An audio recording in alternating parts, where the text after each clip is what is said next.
Oh, great. Thank you, Hazy. That's lovely. Right. Hi, everybody. Thanks for coming along this afternoon to hear all about independent travel training and its part in preparation for adulthood for young people. Um, my name is Maria Swift. I'm the post 16 SEND lead officer at Sheffield City Council. So my job is all about preparation for adulthood and the journey that young people take from the earliest stage to get ready for post 16 and obviously adult life after that. So I'm just going to go through a few little bits of housekeeping and then I'm going to hand over to Jill Siddle, who is here today to tell us all about independent travel training.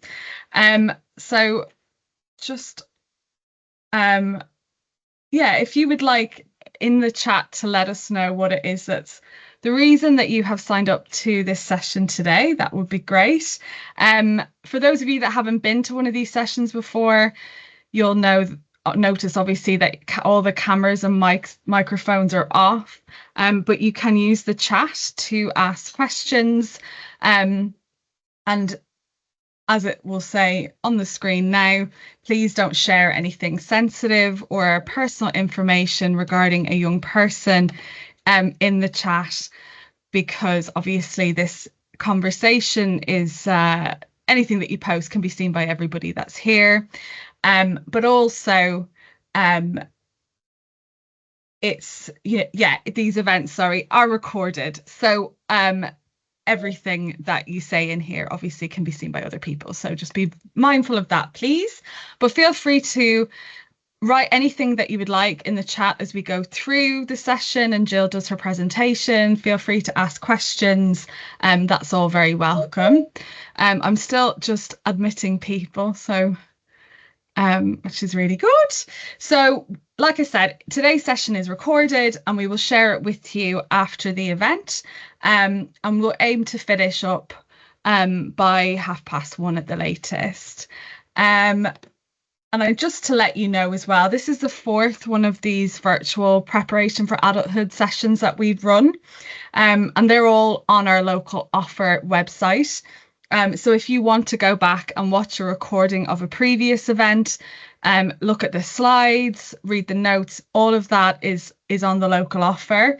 So I will post a link to where it is in the chat so that you can go back and have a look, because there may be some other things in there that are relevant or interesting for you. At these sessions so far, we've had a real mix of young people and parents, but also lots of professionals as well. So if you are a professional that has a role in offering a service that supports young people or families with preparation for adulthood, please feel free to reach out to me, because I'm actively looking for guest speakers to come and join these sessions. So I'd love to hear from you. So I will post my email address in the chat as well for everybody. But yeah, everything's on the local offer website. So you can go back and check out the previous sessions, and probably me trying to make sure that you can all see my slides and being anxious about using technology. So I'm just going to let a few more people in. And I'm going to stop sharing now. Jill, can I ask you, please, to share your slides? And if you're ready to start with your presentation, that would be great. Yep, just let me see if it will work.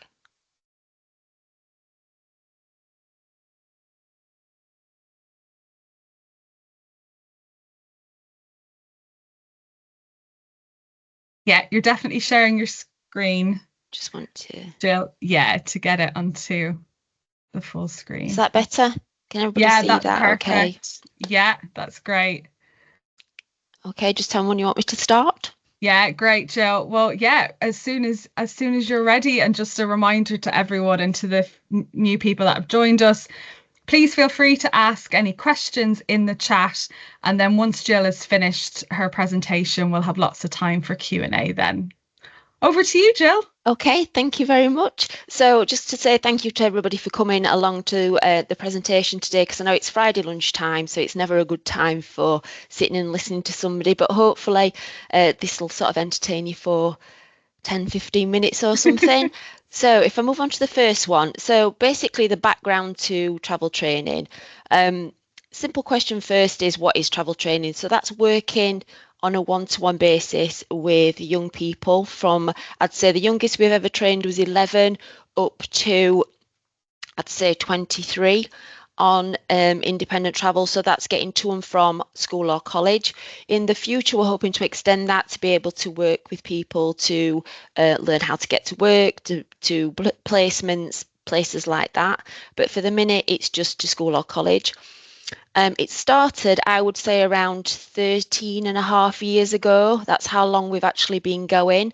And it started because it was identified that a lot of post-16 students weren't capable of doing any independent travel at all, so didn't get out in the evenings, obviously relied on parents or council-run transport to get to school or college.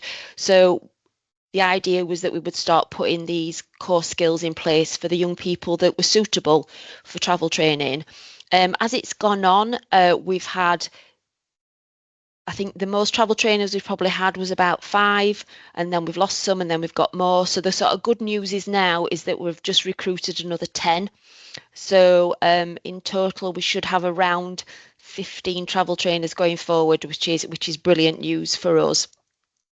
So just sort of 3 pictures that I think sums everything up. So as soon as we mention the word independent travel training to anybody, parents, teachers, anybody, we sort of get these 3 main faces. We get the no chance, you've no way you training my young person to travel train. It's not happening. Then we get the I'm really scared, I'm really anxious, what's going to happen? And then we get the last one, which is the greatest response, is a case of saying, that's brilliant, that's something that my young person wants to do, and with one-to-one training, they are going to be capable of doing it. So that's the face that we like to see. So sort of looking at the benefits of independent travel training, it's obviously increased independence, and that could be when they're at school or college around their peers. An increase in social interaction. It's amazing to see a young person's face when they can actually sit on a bus with their peers, with their friends, with other people of the same age, or be able to know how to get to certain places. A big one is employment opportunities. Obviously, if you've got a young person in year 9, you might not even be thinking about employment opportunities, but it's definitely a stepping stone to be able to get the skills for when that young person is ready to look for employment. I think one of the biggest barriers is a young person may be offered a job, but they've got to get there themselves. And if obviously they've not got that experience, then that's turning down a really positive opportunity. Increasing confidence. We always get feedback from teachers in schools and from parents to say how much more confidence a young person has through independent travel in all aspects of their life.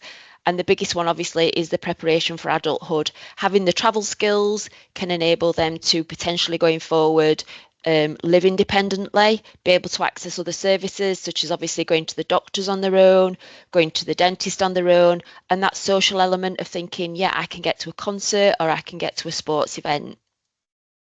So this is basically how it works. So we have a referral form that we ask people to complete with basic information about any young person that they feel is suitable or would like to know more about independent travel training.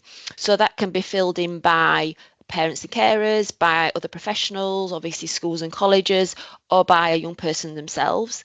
We would then go and do a home visit where we would have an in-depth conversation with that parent or carer to find out what they actually want from travel training, what the end goal is.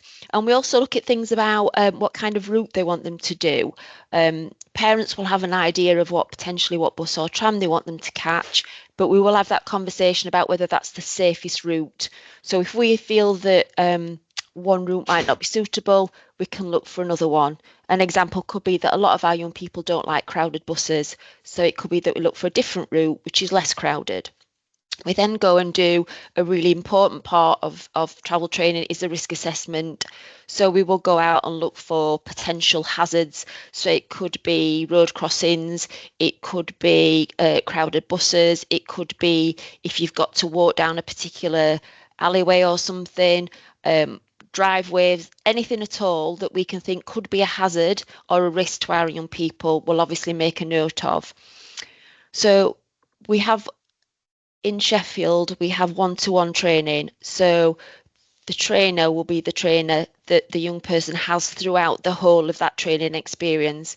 We tend to give sort of a 3-month training plan first of all, but we do find that a lot of our young people could do it in a shorter space of time, or they can actually do it and extended, but we don't actually rush training. So we will only sign a young person off if we feel that that young person is capable of doing it and if the young person is happy with doing it. So we tend to do a gradual approach. So the first few sessions, the trainer will go and pick up the young person from the door or outside the house or whatever that young person feels comfortable with. And then it could be meeting them at the lamppost further down the street, then at the bus stop.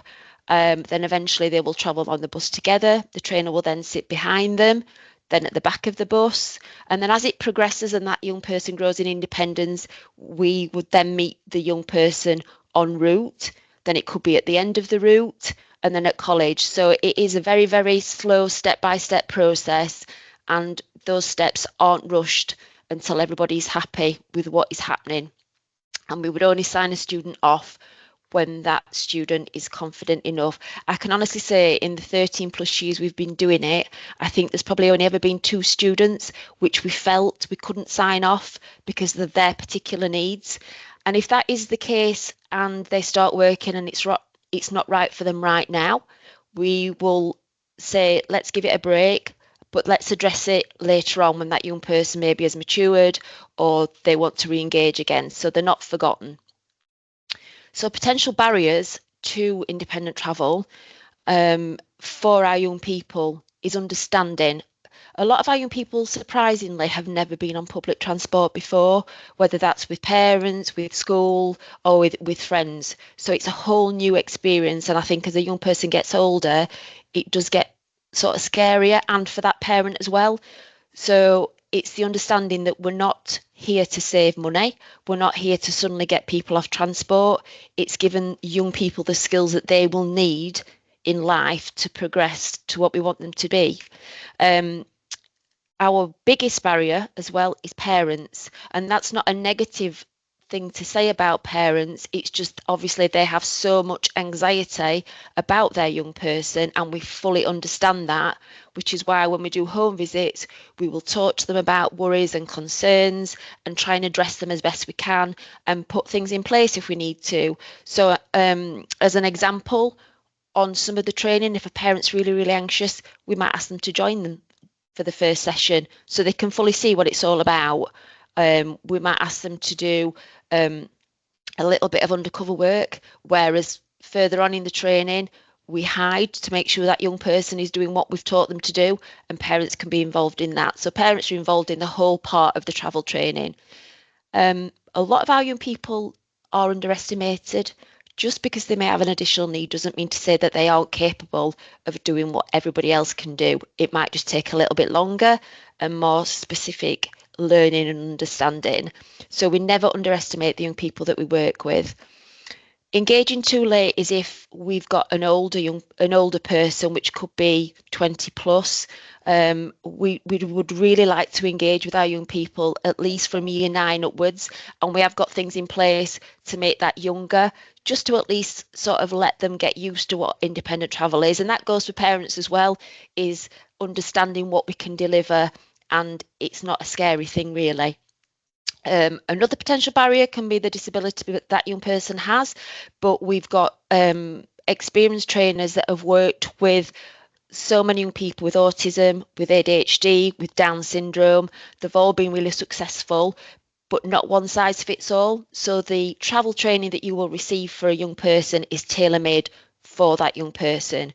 So it's not just something that everybody goes through.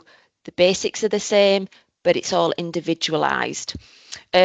parents will say to us, well, they don't understand numbers, letters, or anything like that. And that's fine. That's, again, something that we can put in place. So it could be that we give them little cards to look at with numbers so they can identify the number of the bus with the card that we've given them.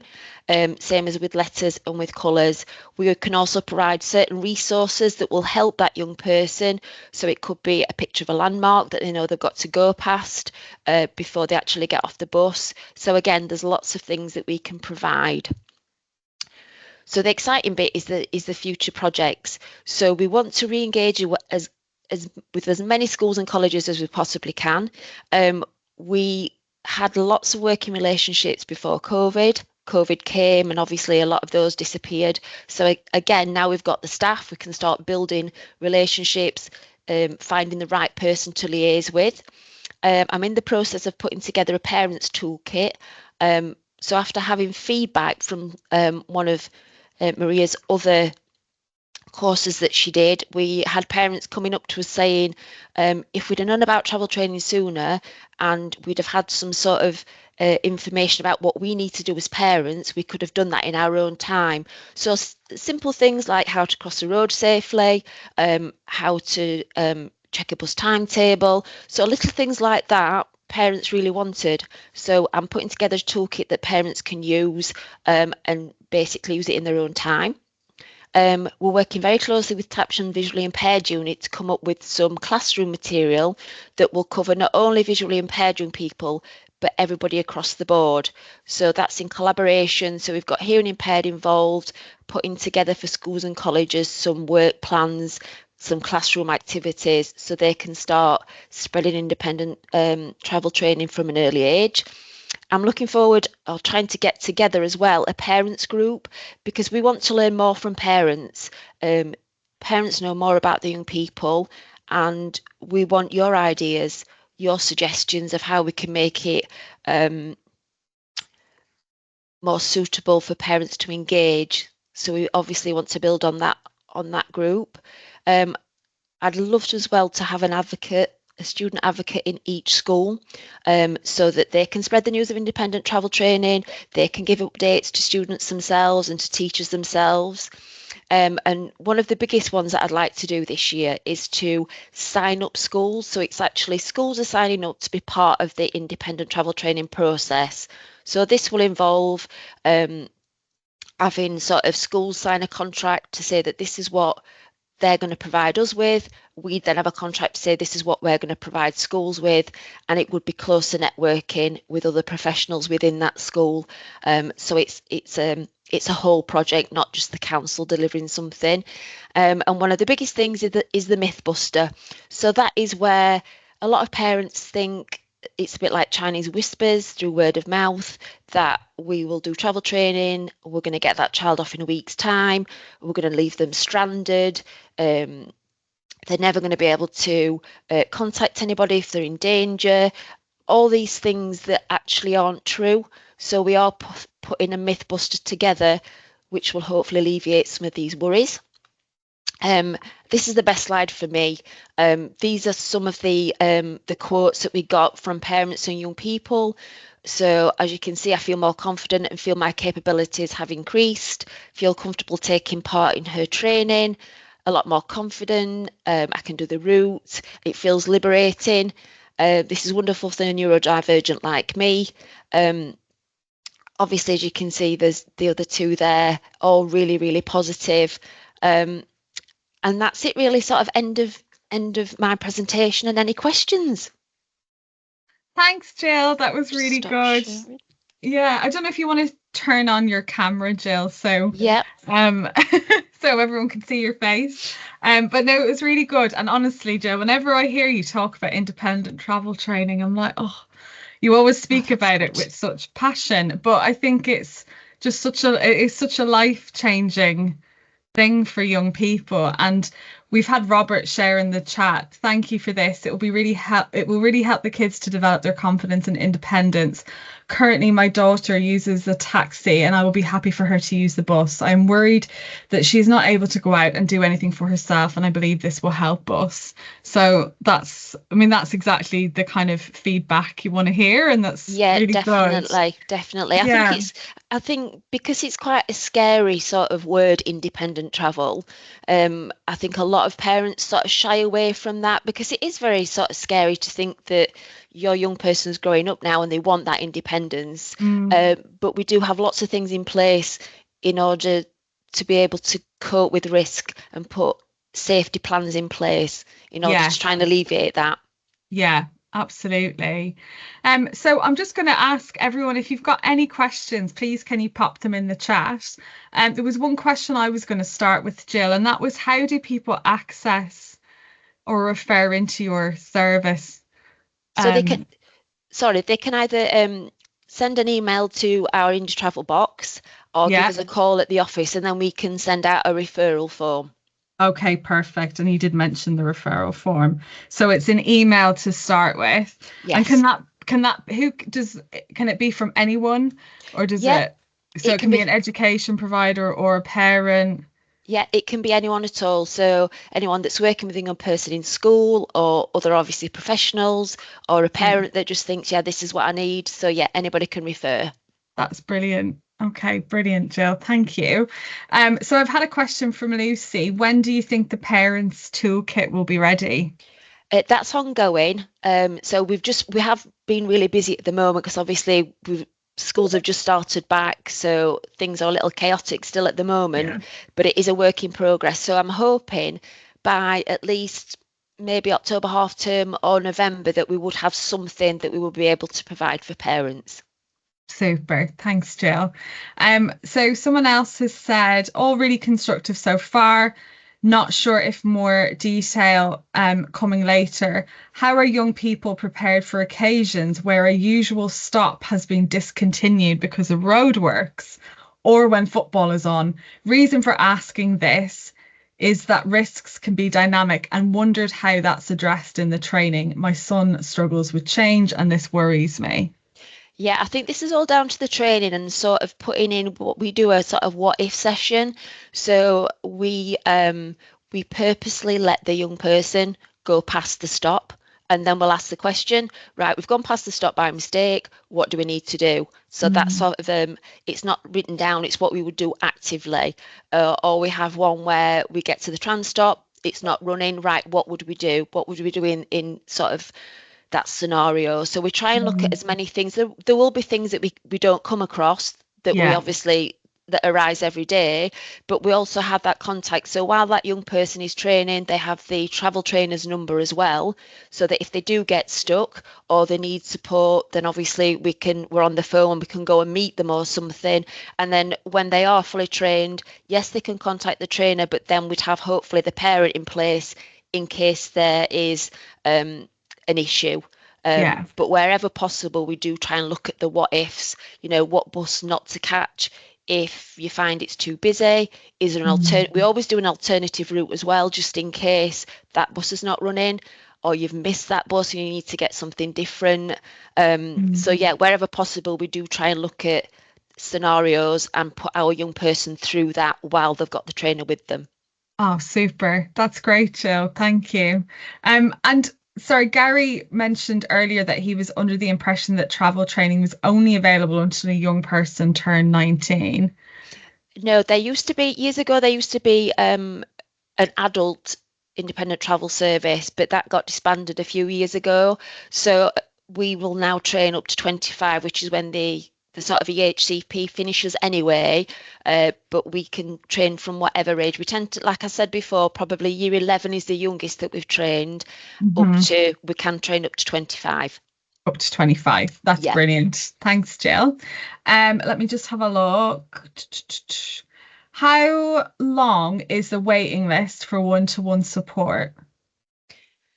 There is a waiting list, but as I said, the good news is we've got another 10 travel trainers. So that will obviously free up so many more slots for young people to be trained. We are looking at doing more work within schools as well, so that we can start doing classroom-based work in school, so that when a trainer becomes free, some of the skills have already been sort of initially gone over, and then we can build on those skills. I think Hmm. even if you gave us 50 travel trainers, would still have a waiting list, because we Yes. don't rush the training, and I think that's the difference, is that if we sort of said, right, after 3 weeks that's it, you finish, we'd get through that waiting list. But because we do a tailor-made plan for a young person, we do Mm. have a waiting list, but hopefully the new members of staff will increase and get rid of that Yeah. waiting list. Yeah. Yeah. So can you put a ballpark on it, Jill, how long it would take, or do you want to like Yeah, it's hard. it's really difficult because Yeah. everybody trains in a different way. As in, as I said, some Yeah. students might take 3 weeks and then that's it, we've done. But then some might take longer. Yeah. So it's worth getting your name on that waiting list Yes. for when a trainer becomes available. But Yeah. I can't actually give the timings if I'm That's being fine. honest. So yeah, Yeah, sorry that's about that. absolutely fine. No, that's all right. Lucy also asked if we could confirm the email to refer into, but we can do that in the chat Yeah. um as well afterwards. So I've got someone here who said, I mean, this is kind of linked back, that their son's school had referred in July. They've not had it confirmed yet. So when will they know if when it will happen? How do I find out if and when it will happen? Right, so if we've got the referral form, as soon as a trainer becomes available, Yeah, we have a massive spreadsheet with everybody that's referred. So then as soon as a trainer's available, they'll be contacted by one of the travel trainers to arrange a home visit and to ask if training is still suitable for that young yeah, person. perfect. Chris has asked, can they be travel trained to learn more than one journey? Initially, it is just the home to school or home to college journey. Going forward, hopefully we can extend that, so it could be more of a, if they need to get to Meadowhall or something. Another idea that we have going forward is some of our young people, they do live quite a distance away from the school or college that they are going to. So travel training really isn't an option in that respect. But it could be going forward, if they just want to learn how to get into town so they can actually meet friends or something like Hmm. that. That's something that we could look at going forward. Hmm. Perfect. Thanks, Jill. Robert said, nice to hear about the home visit. When is this going to happen? So, did you say that that's at the beginning of the process, Jill? Yes. So as soon as we've got travel trainer free, they will contact the parent or carer and say, yes, we're available now. Can we come and do a home visit? And then they'll have a full conversation about what independent travel's all about, how it works, and then look at a plan to when it can start. Super. Um, Rebecca's asked, does a young person have to be in possession of an EHCP to access independent travel training? No, not now. They used to at the beginning, but now we've obviously got a lot of young people that don't have a plan but are vulnerable and do need that support. So again, if we can, we will look at doing some training with them. Great. And Gary, I mean, said, I think this was in response to talking about the unexpected changes. Sounds great. Agree about the concerns on unexpected changes. And Viv said, thanks. The what if seems like a good way to talk about this with my son, and I'm going to try that out. So Oh, that's that's good. good. Yeah. Gillian has asked, she says, my son is autistic, and is not great in social skills and talking to others. How would this work? So what we tend to do is on a one-to-one, the trainer will obviously get used to that young person. So it could be for the first few journeys that they actually travel together, and they'll have that conversation. So the trainer will find out the kinds of things that that young person doesn't want to do or feels uncomfortable with. So one of the things that we do cover is in the training, it's not just how to catch a bus and road safety, it's obviously stranger awareness, how to act in certain circumstances, where to stand if you're not feeling safe, who to contact, where to go if you're on a route and you feel unsafe. So it could be that we've even done sort of cue cards. So if that young person doesn't want to speak on the bus asking for fares or anything, they can show the cue card to the driver. Or a lot of the passes now, you can just scan anyway. You don't actually have to have that conversation with the driver. So wherever we can, we will put things in place that will help that young person not be as uncomfortable. Um, surrounded by other people. I hope Super. that Thanks. helps. Yeah, thanks, Jill. Um, Robert's asked about how do I get my daughter's name on the list, and Lucy, or no, it was Lucy. Rebecca had asked, can a referral for independent travel be made by the school or college? So I think I can answer that now. Is that anyone can refer on Yeah. behalf of a young person, and it's by email or by phone, and we're going to share that information with everyone. Chris has mentioned about some of them will be going to access a placement for employment. And I suppose that was you covered off, Jill, when talking about the different journeys that you would support a young person Yeah, with. it's a little bit difficult at the moment, is that we may struggle to offer travel training to placements at the moment just because of we have, yeah, 15 travel trainers, but placements can be slightly different. They can be slightly further away. And we do find as well sometimes that if a young person hasn't had training while they're at school or college, it's then a massive thing for them to be going on a placement and have to get there themselves. And Mm. it depends again how long the placement lasts for. A lot of Mhm. placements may only last for 6 weeks. So by the time you've trained a young person, they'll have changed placement again. But obviously, this is a conversation that we can have. Yes. It'll just have to be based on the individual and where they're going and the needs and that kind of thing. Yeah, and then presumably as well, the skills that they're learning when they learn their kind of home to college or home to school journey is they're transferable, aren't they? So Yes. potentially for some young people, they'll be able to apply them to a different route Yeah. themselves once they've built up that independence. But And, yeah, and we've done that. Sorry, Marie, we've done that that's all before. right. So if we've travel trained them at school and then they transition into college, we will then pick them up again to do the travel training to college. Because as you said, the skills are still there. It might just be a different route, a different Yeah. area, that kind of thing. Yeah, that's great. So Viv has asked, is the toolkit intended to help us while my son's on the wait list? Are there other resources we can be pointed to or other organizations who can help with travel skills? Sorry if you said this already, there's been quite a lot of detail so far. Um, the, I think the toolkit really is to give parents sort of an idea of what to look for.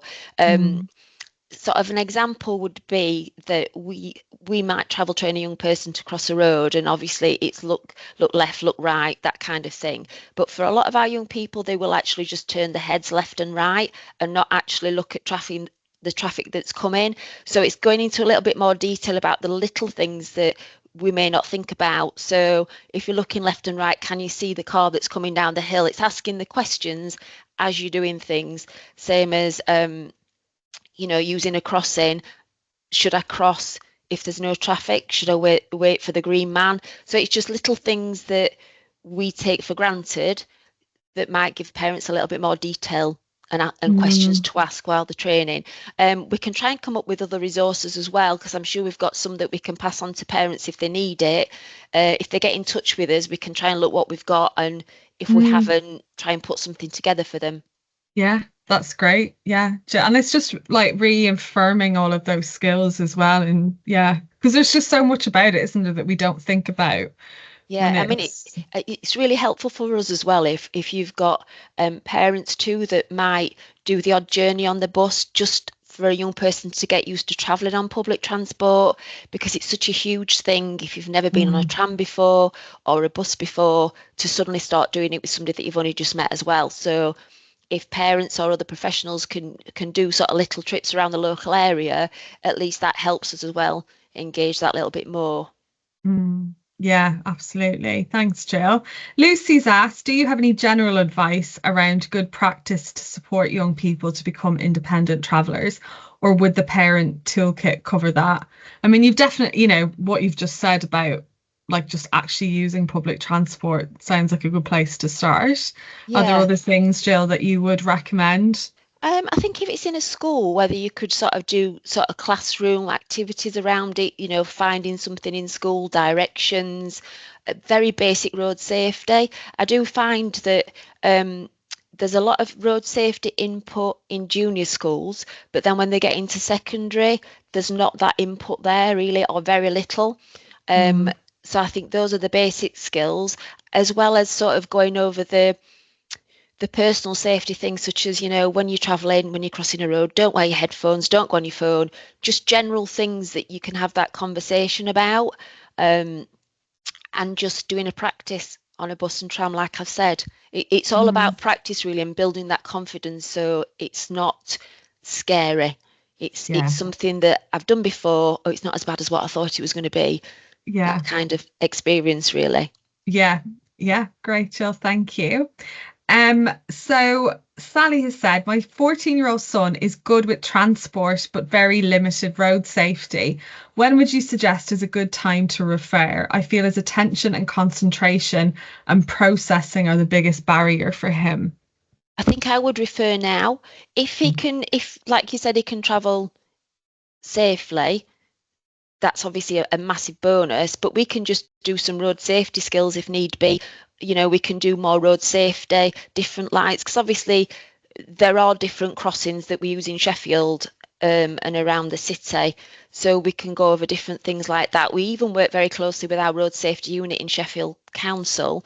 So if we Mhm. need somebody to actually do some really intense input, we can get one of the managers there that will work quite happily with the young person.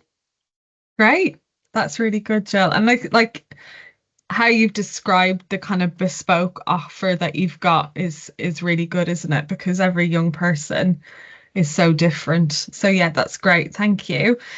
Gillian said, what is the best bus pass to get for an under 16-year old with autism? I've got a Zoom pass, is that right?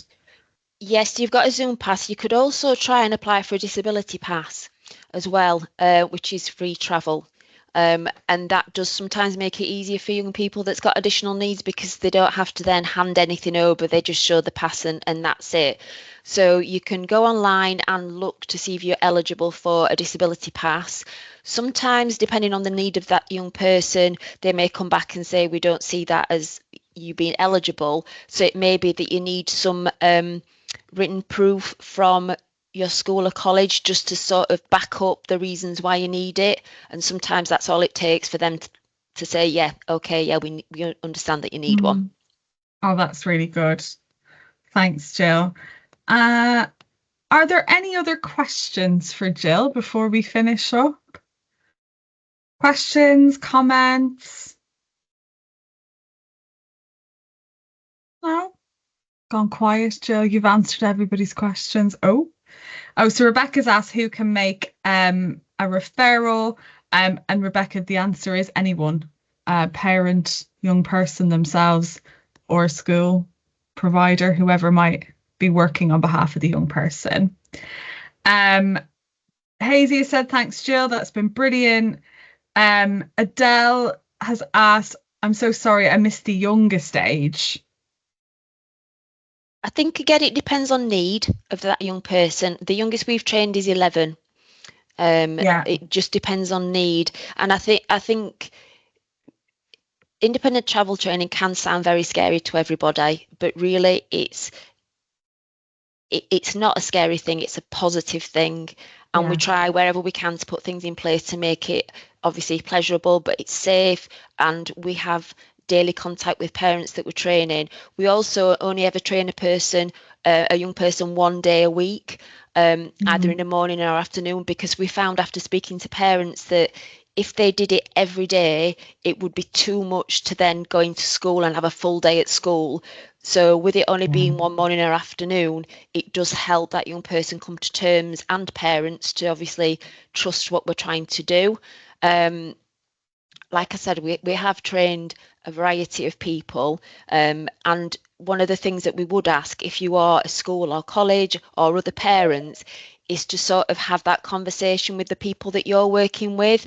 We find it easy to engage with parents and the young person if the school is behind it as well, because there's trust Mm, already there with the school. Um, yeah. so there's sort of more networking we can do and working together, the better the outcome for the young person. Yeah, yeah, definitely. Definitely. I'm just quickly So lots of people saying thank you, brilliant service, thanks, that's been really helpful, super useful, thanks, great presentation, very clear answers.